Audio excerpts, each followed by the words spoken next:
kok bisa ya orang-orang belakangan ini saya mendapatkan banyak konten yang katanya mereka mampu membuat hingga 50 video dalam sehari.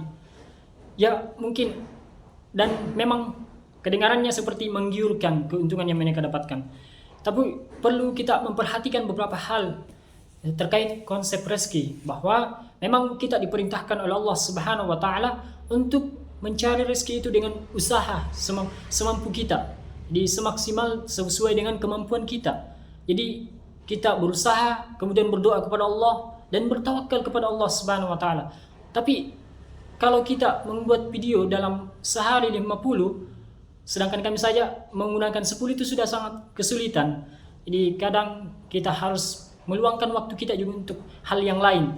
Jadi teman-teman yang mungkin ingin mencoba hal ini juga, jangan langsung tergiur dengan keuntungannya yang besar, tapi perlu juga memperhatikan apakah memang ini hal yang maklum atau tidak akan menyita waktu kita. Minimal teman-teman, jangan sampai karena melakukan hal tersebut, membuat 50 video, kita sampai meninggalkan sholat 5 waktu. Ini fatal.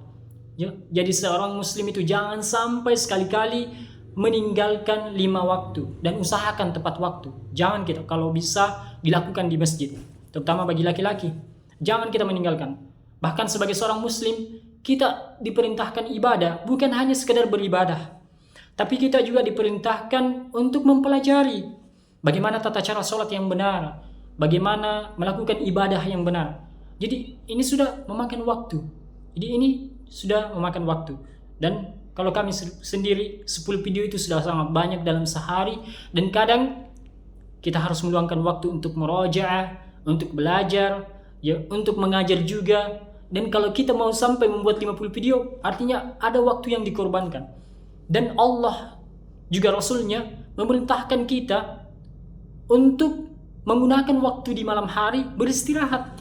Jadi fitrahnya pagi hingga siang hari kita menggunakan untuk mencari rezeki, tapi malam hari digunakan untuk beristirahat. Tapi juga tentunya kita seimbangkan.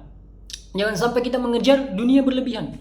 Kita belajar bagaimana beribadah, kita mencari rezeki, berikhtiar, berdoa kepada Allah Subhanahu wa taala, bertawakal kepada Allah, tapi jangan kita berlebihan. Sebagaimana contoh teman-teman, mungkin kita memiliki banyak uang karena kita berhasil dengan waktu yang kita usahakan, kita mengejar dunia, tapi ternyata pengorbanan yang kita dapatkan adalah kita mendapatkan banyak penyakit. Akhirnya uang itu habis untuk kita gunakan untuk menyembuhkan penyakit kita. Akhirnya tidak ada kebahagiaan yang kita dapatkan. Berbeda dengan orang-orang yang mungkin rezekinya berkecukupan, yang tidak banyak, tapi serba sederhana cukup, namun dia tidak pernah mendapatkan penyakit. Ini justru adalah rezeki. Karena bisa jadi kalau dia diberikan 100 juta, dia mendapatkan penyakit juga.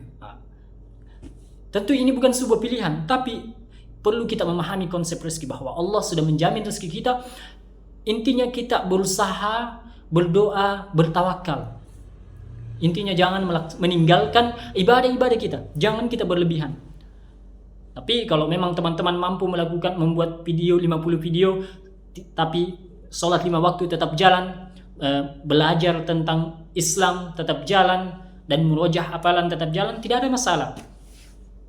Dan istirahat juga harus cukup. Itu karena hak tubuh kita. Jadi teman-teman harus memahami konsep rezeki.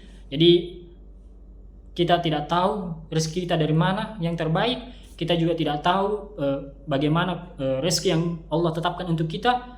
Namun tentunya yang pasti adalah Allah telah menjamin bahwa setiap yang kita lakukan di dunia, di akhirat pasti balasannya. Tapi rezeki yang kita kejar sekarang ini belum pasti apakah kita akan mendapatkan banyak atau kecil. Tapi kalau kita berbuat kebaikan, melaksanakan kewajiban-kewajiban kita, berbuat sesuai dengan apa yang Allah perintahkan dan apa yang Allah larang, maka kita akan mendapatkan jaminan kebahagiaan di akhirat. Tapi kalau kita meninggalkan hal-hal yang diperintahkan Allah, maka kita akan terancam di akhirat. Maka kejarlah rezeki sesuai dengan kemampuan kita, dan jangan berlebihan. Tetap berdoa, berusaha, berikhtiar, tawakal kepada Allah Subhanahu wa taala, dan tetap melaksanakan kewajiban-kewajiban kita, teman-teman. Barakallahu fikum.